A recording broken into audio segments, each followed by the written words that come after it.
Baik, selamat pagi anak-anakku sekalian. Apa kabar hari ini? Baik, semua sehat ya. Sebelum kita mengawali proses pembelajaran kita pada pagi hari ini, kita akan mengawali dengan bernyanyi dan juga berdoa. Karena itu sebelum kita berdoa, kita akan awali dengan bernyanyi bersama-sama. Ya, anak-anak tahu ini lagu semua? Ya, bagus. Baik, mari kita siapkan hati kita untuk kita berdoa. Amin. Selanjutnya anak-anakku sekalian, materi yang akan kita bahas pada pagi hari ini dengan merujuk pada kompetensi dasar, yaitu mengakui peran Allah dalam kehidupan keluarga. Setelah kita memahami ya kompetensi dasar, selanjutnya kita akan menjelaskan pengertian dan bentuk keluarga. Itu indikator yang pertama. Indikator yang kedua yaitu menguraikan fungsi keluarga. Selanjutnya, setelah kita mengikuti proses pembelajaran ini, kalian diharapkan untuk bisa dapat menjelaskan pengertian dan bentuk keluarga, menguraikan fungsi keluarga. Kemudian tujuan yang ketiga, mengungkapkan peran Allah dalam kehidupan keluarga. Lalu yang keempat, mengakui peran Allah dalam kehidupan keluarga. Dan tujuan yang terakhir atau yang kelima, mengembangkan perilaku tanggung jawab sebagai wujud pengakuan terhadap peran Allah di dalam kehidupan keluarga.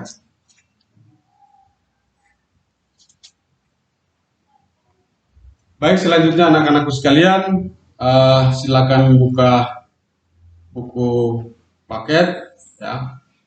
Silakan buka buku paket di dalam halaman pertama, bab pertama dengan materi pokok yaitu Tuhan pedoman kehidupan keluarga. Silakan buka Alkitabnya. Bapak akan membacakan ayat-ayat referensi di dalam Alkitab. Kejadian pasal 2 ayat 24. Sebab itu seorang laki-laki akan meninggalkan ayahnya dan ibunya dan bersatu dengan istrinya sehingga keduanya menjadi satu daging. Ya. Jadi sangat penting bahwa di dalam menjalani atau membangun sebuah rumah tangga, firman Tuhan ini sangat penting ya bagi kehidupan kita sebagai anak-anak Tuhan. Ya,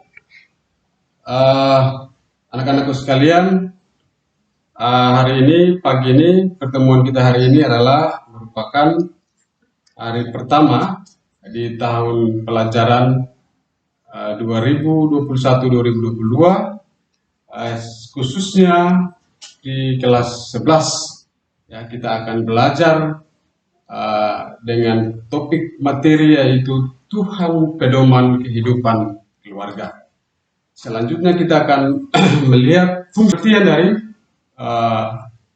keluarga itu sendiri. Ya. Jadi kata keluarga tidak asing lagi terdengar di telinga bukan?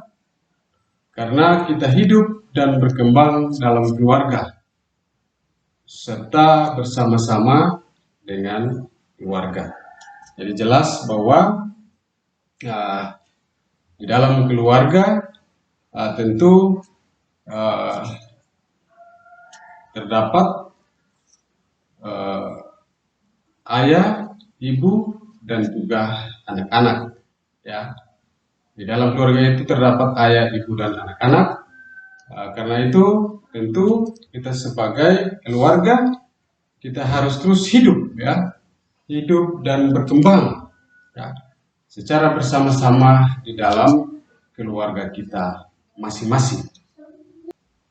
Ya, Selanjutnya kita akan masuk pada materi kita, ya. Banyak definisi yang berbeda, ya, tentang keluarga. Ya, meskipun dengan demikian terdapat kesamaan, ya, dalam manusia yang berbeda tersebut dan merupakan ciri-ciri pokok, ya, merupakan ciri-ciri pokok. Jadi tentu ada beberapa ciri pokok, ya, yang terdapat yang dirumuskan, ya, di dalam sebuah keluarga. Yang pertama adalah keluarga merupakan kelompok atau persekutuan sosial yang paling kecil, ya. Kelompok atau keluarga merupakan kelompok atau persekutuan sosial yang paling kecil. Kemudian ciri yang kedua, keluarga terbentuk apabila ada ikatan darah, ya, perkawinan atau adopsi, ya, sangat jelas, ya, sangat jelas. Kemudian ciri yang ketiga atau C, keluarga merupakan suatu persekutuan yang berawal dari dua orang yang berbeda jenis kelamin, ya, yang diikat di dalam ikatan pernikahan. Ya. Baik, jadi selanjutnya di dalam masyarakat juga terdapat atau ditemukan bahwa keluarga terdiri atas dua bentuk, ya, yaitu keluarga inti atau keluarga besar. Ya. Jadi yang pertama adalah keluarga inti, ya, yaitu keluarga yang terdiri dari ayah, ibu, dan anak-anak, atau keluarga yang terdiri dari pasangan suami, istri, dan juga anak-anak. Kemudian keluarga besar, yaitu kelompok yang terdiri dari semua orang yang berketurunan atau ada ikatan hubungan darah, ya, dari kakek, nenek, ya, atau yang sama, ya, atau mungkin dari masing-masing keturunan, istri, suami, dan juga anak-anak. Lalu selanjutnya kita lihat ada beberapa fungsi keluarga, ya. Ada beberapa fungsi keluarga, ya. Tahukah kamu bahwa setiap anggota keluarga mempunyai tugas, ya, yang harus dilakukan, ya. Apa tugas kamu sebagai seorang anak dan apa tugas sebagai seorang atau orang tua, ya. Baik, selanjutnya ada fungsi keluarga menurut para sosiolog, ya, adalah sebagai berikut. Yang pertama, fungsi biologis, ya.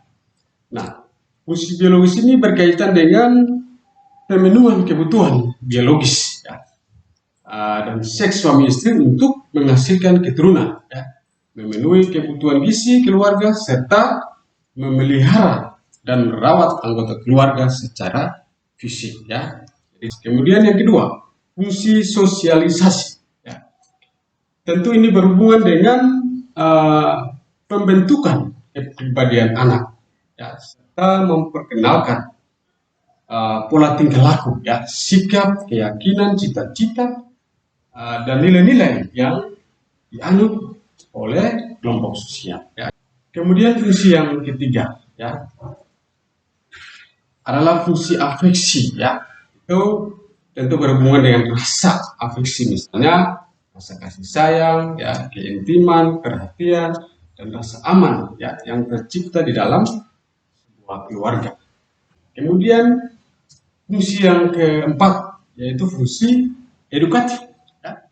Nah, ini berkaitan dengan pendidikan, ya, untuk anak-anak sesuai dengan tingkat perkembangan. Lalu fungsi yang kelima adalah religius, ya. Fungsi ini mendorong dikembangkannya seluruh anggota menjadi insan agama yang penuh ketakwaan terhadap Tuhan Yang Maha Esa. Fungsi yang berikut, fungsi yang keenam adalah fungsi protektif. Fungsi ini bertujuan agar memberikan tempat yang nyaman, ya, bagi anggota keluarga dan memberikan perlindungan secara fisik, ekonomi, maupun psikologis bagi seluruh anggotanya, ya, sangat jelas. Kemudian fungsi yang berikut, ketujuh, adalah fungsi rekreatif, ya. Nah, fungsi ini bertujuan untuk mencari hiburan, ya, memberikan suasana yang segar dan gembira dalam kehidupan keluarga, ya, jelas. Lalu fungsi yang berikut, fungsi ekonomis, ya, berkaitan dengan orang tua yang mencari sumber penghasilan untuk memenuhi kebutuhan keluarga, ya. Kemudian fungsi yang terakhir yaitu fungsi sosial, ya. Keluarga akan mewariskan kehidupannya kepada anak-anaknya, karena kelahiran anggota keluarga biasanya itu dihubungkan dengan sistem status ini, ya, sangat jelas. Baik, selain fungsi keluarga yang sudah diuraikan atas, ya, tentu secara khusus menurut iman Kristen, ya, fungsi keluarga seperti yang dipaparkan dalam kitab suci, ya, orang Kristen, yaitu kita lihat yang pertama di dalam Kejadian pasal 1 ayat 28, ya, sebagai teman sekerja Allah di dalam mengelola alam, ya, di dalam mengelola alam semesta dan segala isinya, ya. Jadi tentu ini tugas yang diberikan secara cuma-cuma oleh Allah kepada kita manusia untuk memelihara, untuk merawat, untuk menjaga alam, ya, di mana kita hidup dan berkembang, ya. Yang kedua, sebagai lembaga pendidik, ya, utama dan pertama, ya. Jadi keluarga di dalam menurut pandangan iman Kristen itu sebagai lembaga pendidik utama dan pertama. Itu bisa kita baca di dalam Ulangan pasal 6 ayat 4 sampai ayat yang ke-9, ya. Jadi artinya bahwa belum ada lembaga lain, ya, yang dapat mendahului peran keluarga dalam sebuah pendidikan kepada anak, ya. Jadi keluarga itu merupakan lembaga pertama dan utama untuk mendidik anak-anaknya. Kemudian yang berikut, yang ketiga adalah sebagai wadah, ya, sebagai wadah semua anggota keluarga dalam mengekspresikan kasih, ya, mengekspresikan kasih, kesetiaan dan sikap saling menghormati, ya. Baik, sampai di sini pertemuan kita, penjelasan Bapak. Karena itu silakan buka buku paket halaman ketiga. Di situ ada pertanyaan-pertanyaan atau tugas atau kegiatan pertama.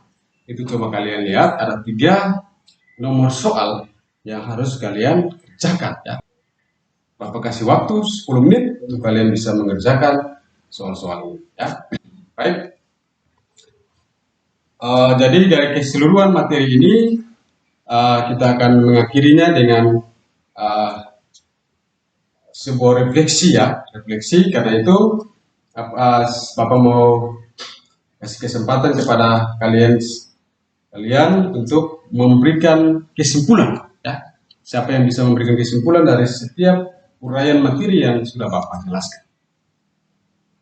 Baik, ya, Dorcas silakan.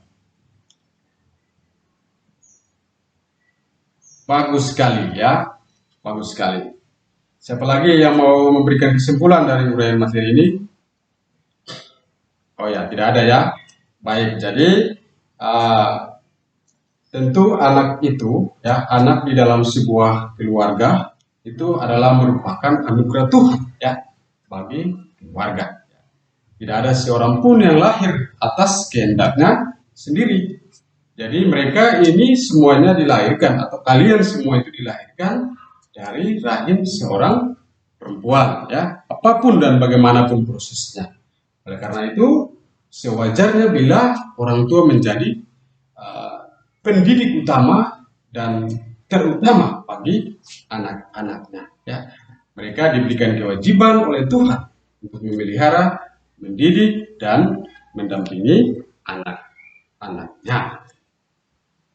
Baik, sebelum kita mengakhiri pertemuan kita pada pagi hari ini, kita akan berdoa, ya, untuk mengakhiri pertemuan kita pagi ini. Baik, Shalom. Terima kasih. Kita akan lanjut materi pada minggu depan, ya. Karena itu kalian terus tetap menjaga kekompakan kalian di dalam kelas, ya, sehingga minggu depan semua lengkap-lengkap untuk hadir di kelas.